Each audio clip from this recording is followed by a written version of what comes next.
właśnie tutaj. W stolicy, drodzy Państwo, znajdują się dwa muzeum, jedno archeologiczne i jedno prehistoryczne. Tutaj także znajduje się kościół prawosławny pod wezwaniem Ipapandy, wybudowany w 1827 roku.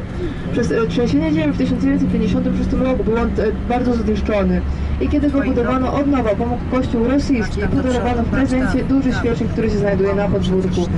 Tutaj w stolicy, drodzy Państwo, znajduje się także nasz kościół katolicki pod wezwaniem Jana Chrzciciela.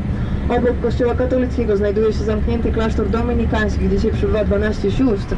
I za kościołem katolickim znajduje się jednego i jedyne podwórko z XVII wieku, które przetrwało trzęsienia ziemi, podwórko o nazwie Gizy. I tam co roku się odbywają festiwale muzyki klasycznej. Tutaj w stolicy, drodzy Państwo, jest stary port Paliolimalny. I do niego można zjechać kolejką linową na osiołku lub na nogach, ale trzeba policzyć 588 schodków.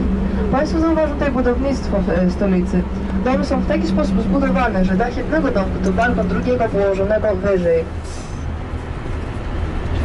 Au commencement du 19e siècle, la capitale de l'île a été transférée depuis Angoche-Kalisti à Fira.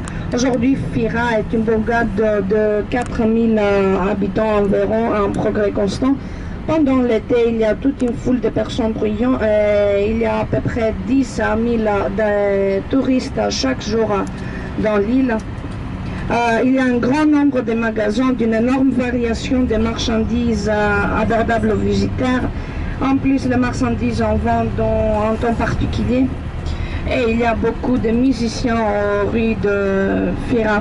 La visite au marché pittoresque de Fira est une promenade très agréable. Ici, il y a des maisons qui sont créeuses.